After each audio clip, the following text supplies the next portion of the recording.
ते मुख्यमंत्री आहेत. आता राहिला अजितदादा मुख्यमंत्री व्हायचा आहे, एकनाथ शिंदेना व्हायचा आहे, तर त्यांनी आपापले पक्ष वाढवण्याची त्यांची मुभा आहे, त्यांना त्यांचे मॅन्डेट जिंकण्याची मुभा आहे. प्रत्येकाने आपला पक्ष वाढवायचा. आम्ही सरकार म्हणून तिघे एकत्र आहोत, पण पक्ष संघटनेमध्ये अजितदादांनी आपले पक्ष वाढवायचा आहे, आम्ही आपला पक्ष वाढवायचा आहे. आणि हे साहजिक मी मागे सांगितलं की भारतीय जनता पार्टीच्या लहान कार्यकर्त्याला वाटतं आता 1.5 कोटी आमची मेंबरशिप झाली आहे. 1,50,00,000 सदस्य संख्या असलेली भाजप, आता 1,50,00,000 सदस्यांना विचाराल तर मुख्यमंत्री कोण सांगेल? देवेंद्र फडणवीस करा असं म्हणेल. माझ्या मनात त्या गौण असतील. मग अजितदादा आणि सुनील तटकरेच्या पक्षामध्ये त्यांचे सदस्य काय म्हणतील? अजितदादा करा असे म्हणतील. आणि एकनाथ शिंदेचे कार्यकर्ते एकनाथ शिंदेजी म्हणतील. ही भावना व्यक्त करायला काय म्हणे कोणाची? पण आज राज्यामध्ये अत्यंत लोकप्रिय मुख्यमंत्री देवेंद्रजी आहे आणि देवेंद्रजींच्या या कार्यकाळामध्ये आमचं सरकार पारदर्शी सरकार, गतिमान सरकार काम करतं आहे. त्यामुळं आज शेवटी पक्ष वाढवण्याकरता काही भूमिका मांडाव्या लागतात. त्या मांडल्या त्यात काय हरकत आहे?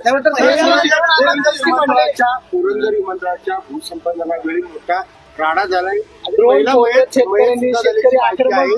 पोलिसांनी नागरिकांना शेतकऱ्यांना बेदम त्या ठिकाणी झोडपले सर. अनेक नागरिक तिथे स्थानिक गावकरी जखमी. काही विकास करत असताना काही जमिनी संपादन करावे लागतात. शेवटी पुरंदरचं विमानतळ पश्चिम महाराष्ट्राचं, पुण्याचं संपूर्ण इंटरनॅशनल लेवलचं पुणे हे निर्माण करणारं एक मोठं विकासाचं एक स्थान आहे.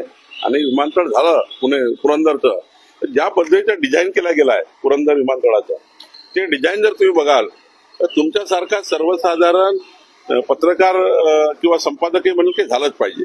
आता यामध्ये जर काही प्रश्न असतील तर मी भूसंपादनाचा मंत्री आहे. जर काही प्रश्न असतील त्यांनी मला सांगितलं आमच्या जमिनीचे रेट कमी लागले, आम्हाला जमिनीचे रेट वाढवून द्या, किंवा अजून काही त्यांचे प्रश्न असतील, त्यांच्या मुलांना येणाऱ्या विमानतळाच्या त्या ठिकाणी नोकरीचा काही संबंध असतील, काही प्रश्न असतील त्यांनी माझ्यासमोर मांडले किंवा मुख्यमंत्र्यांसमोर मांडले किंवा अजित पवारांसमोर मांडले, ते सुटू शकतात. पण शेतकऱ्यावर लाठीचार्ज होणे, शेतकऱ्याचा जीव जाणे हे काही मान्य नाही आहे. जर त्यांचे काही प्रश्न असतील आणि माझ्यासमोर असेल तर मी त्या ठिकाणी प्रश्न सोडण्याचा प्रयत्न करेल. भूसंपादन मंत्री म्हणून प्रयत्न करेल आणि गरज पडली तर मुख्यमंत्र्याकडे गरज पडली तर मुख्यमंत्र्याकडे बैठक आम्ही घोटाळे केले होते, सध्या फरार आहेत, अजून पोलिसांची हाती लागत नाही. मी मागेच सांगितलं होतं जेव्हा मी जमाबंदी आयुक्त कार्यालयात आजही चाललो आहे. आमच्या जमाबंदी आयुक्त कार्यालयामध्ये काही असे बसलेले आहेत 50-50 वर्षापासून, 20-20 वर्षापासून, पाटील सारखे, मुरे सारखे, त्यांचा मी शोध घेणार आहे. कुठेही फरार असेल आम्ही त्याला निलंबित तर केलंच आहे. उद्या मी बळतरफही करील पुढच्या वेळी. आणि आम्ही ठरवलं आहे आमच्या सरकारमध्ये हे जे आहे मोजणी करता पैसे घेणे, मुद्रांकन नोंदणी करता पैसे घेणे, आता तर आजपासनं या राज्यामध्ये आपल्यासाठी माझी विनंती आपल्याला आहे, सर्वात महत्वाची बातमी काय, या राज्यामध्ये आजपासनं 1 डिस्ट्रिक्ट 1 रजिस्ट्रेशन सुरू झाला. 1 डिस्ट्रिक्ट 1 रजिस्ट्रेशन ही महत्वाची आज राज्याकरता आनंदाची बातमी आहे. एका जिल्ह्यामध्ये कुठली नोंदणी करायची असेल, म्हणजे मुळशीची करायची असेल तर तुम्ही चिंचवडमधून करू शकता. पुण्यातल्या कुठल्याही नोंदणी करायला जायची गरज नाही, कुठल्याही नोंदणी करारात कुठली नोंदणी करू शकता. आता जिल्हा एक युनिट झालाय नोंदणीचं. आज महाराष्ट्राकरता आम्ही एक सेवा दिली आहे, 1 डिस्ट्रिक्ट 1 रजिस्ट्रेशन.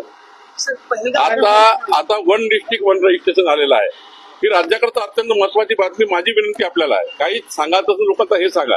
आणि पुढच्या काळात 1 स्टेट 1 रजिस्ट्रेशन, म्हणजे नागपुरात जर एखादी मालमत्ता घेतली असेल तर पुण्यावरनं नोंदणी करता येईल.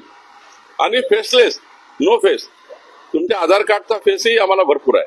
त्यामुळे हे जे देवेंद्र फडणवीस सरकार निर्णय घेत आहे हे महत्वाचे निर्णय आहे.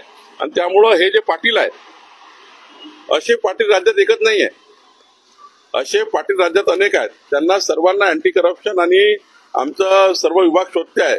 आणि ज्यांनी ज्यांनी भ्रष्टाचार केला, नोकरीवर असताना त्यांची मालमत्ता काय होती आणि आता काय होती, आम्हाला स्वतःला, म्हणजे जर मी माझ्या उमेदवारीचा फॉर्म भरताना प्रत्येकाला आपली मालमत्ता डिक्लेअर करावी लागतं, प्रत्येकाला मालमत्ता डिक्लेअर करावी लागते राजकारणात काम करायला लोकांना.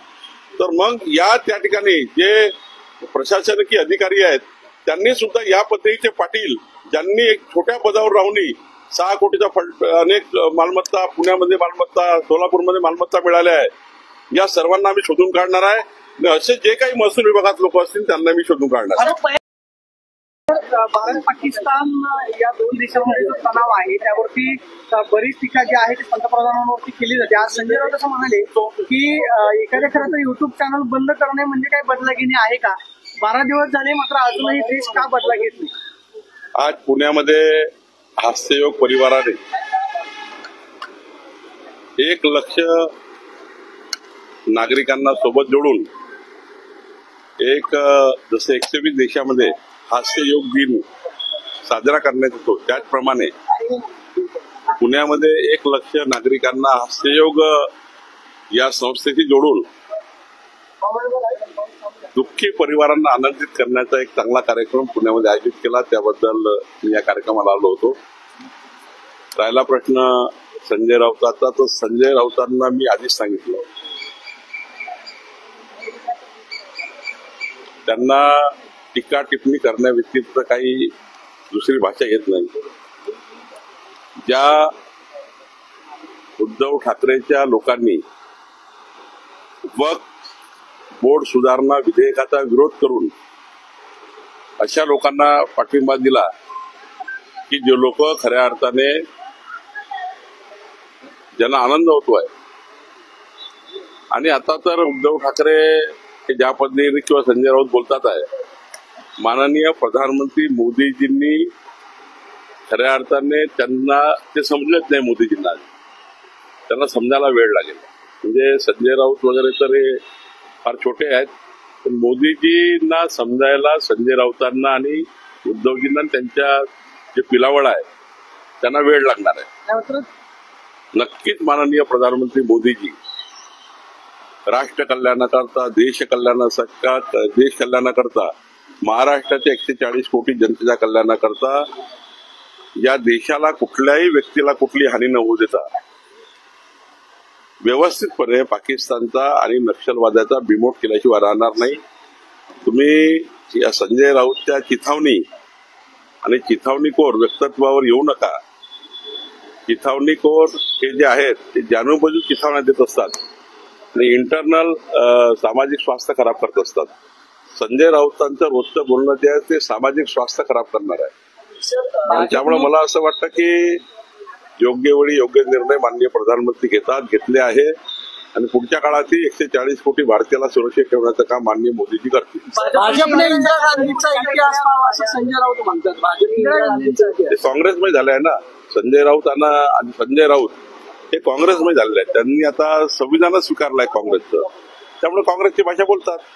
सर, राष्ट्रवादीच्या वतीने काल मुंबईत जो कार्यक्रम ठेवण्यात आला होता माजी मुख्यमंत्र्यांचा सत्कार, त्यात एकनाथ शिंदे आले नाहीत. त्यांनी त्यांचं प्रतिनिधी पाठवलं. दादांनी नाराजी व्यक्त केली, म्हणले की तुम्हाला यायचं नसेल तर तुम्ही येऊ नका, पण कृपया प्रतिनिधी पाठवू नका. महायुतीबळ आणि फडणवीसांनी त्याच कार्यक्रमात 72 तासाचं मुख्यमंत्री झाले असल्याची देखील कबुली दिली. असं आहे की त्या कार्यक्रमाची बद्दल काय एकनाथ शिंदे का गेले नाही किंवा एकनाथ शिंदेजींना काही महत्वाचा विषय त्यांच्याकडे, शेवटी इतकी मोठी संघटना आहे. महाराष्ट्रात संघटना चालवताना आधीच आपण 15-15 दिवशी, महिना दिवशी कार्यक्रम देतो. एखाद्या वेळेस एकनाथ शिंदेजी एखाद्या त्यांच्या महत्वाच्या संघटनात्मक कार्यात किंवा 4-4, 5-5 महत्वाचे डिपार्टमेंट आहे, त्यामुळे एखाद्या कार्यक्रमात नाही गेलं याचा अर्थ यांनी असं केलं त्यांनी तसं केलं. मला वाटतं आमची महायुती प्रचंड मजबूत आहे, कुठेही बेबनाव नाही. आणि आमची महायुती आम्ही तिघही म्हणजे देवेंद्रजी, एकनाथजी आणि अजितदादा हे एकत्र भावासारखे काम करतात आहे. मी तर त्याचं साक्षी आहे. त्यामुळे मला वाटतं की हे तयार केलेलं चित्र आहे. हे चित्र तयार करून महाराष्ट्रामध्ये काहीतरी एक विचित्र वातावरण निर्माण करण्याचा प्रयत्न करतात. महसूलच्या बाबतीचा निधी जो आहे तो वळवण्यात आलाय. लाडक्या बहिणीकडे वळवण्यात येतो असा आरोप होतो. आणि मंत्री आणि सत्य काय, मंत्रीच म्हणाले खातं बंद करून टाका, पैसे द्यायचे नाही. मंत्री महोदय काय बोलले मला माहिती घ्यावं लागेल, पण लाडक्या बहिणीच्या जो एक योजना आहे त्यामध्ये शेड्यूल ट्राईबच्या लाडक्या बहिणी, आदिवासी भागातल्या लाडक्या बहिणी त्यांची योजना आहे. सामाजिक न्यायामधल्याही विविध खात्यामध्ये जसं सामाजिक न्यायाचे जेवढे जाती समाजी आहेत, जाती आहेत त्यांच्यामध्ये लाडक्या बहिणी. त्यामुळे काही काही क्वांटम थोडा सामाजिक न्यायाचा, काही क्वांटम आदिवासी भागाचा, काही क्वांटम महिला बालकल्याणचा, काही क्वांटम याचा. शेवटी एखादी योजना जेव्हा राज्य म्हणून आपण चालू करतो तेव्हा ती योजना राज्याने चालवायची असते. राज्य हे काही कोणी सामाजिक न्याय, महसूल असं वेगवेगळं जरी आम्ही काम करत असलो तरी जेव्हा सामूहिक निर्णय होतात ते सामूहिक निर्णय सर्वच खात्यांना बंधनकारक असतात. त्यामुळे सर्वच समाजाच्या सर्वच धर्माच्या त्या ठिकाणी लाडक्या बहिणी आहे. त्यामुळे थोडा क्वांटम जर घेतला असेल तर मला वाटतं संजय शिरसाटशी मी बोलेल, मला पूर्ण माहिती नाही, पण संजय शिरसाट काय बोलले याबद्दल तर मी त्यांच्याही चर्चा करेन. अजित पवार असं म्हणाले की जर कदाचित भविष्यामध्ये जर मुख्यमंत्री होण्याची संधी मिळाली एक ना एक दिवस मग मुख्यमंत्री होईल, मात्र त्यावरती तटकरे असं म्हणाले की दादा जर मुख्यमंत्री व्हायचे असतील तर जास्तीत जास्त पक्षप्रवेश करून घ्या, मात्र 2 दिवसानंतर दादांनी त्यांचं वक्तव्य जे आहे ते मागे घेतलं. आमच्या पक्षात सामूहिक निर्णय होतात आणि मी आधीच सांगितलं की विकसित महाराष्ट्राकरता देवेंद्र फडणवीसजी राज्याचे जनप्रिय, लोकप्रिय, दूरदृष्टी असलेला कार्यकर्ता, संवेदनशील कार्यकर्ता, अष्टपैलू कर्तृत्वाचा धनी नेता महाराष्ट्रामध्ये मुख्यमंत्री आहे.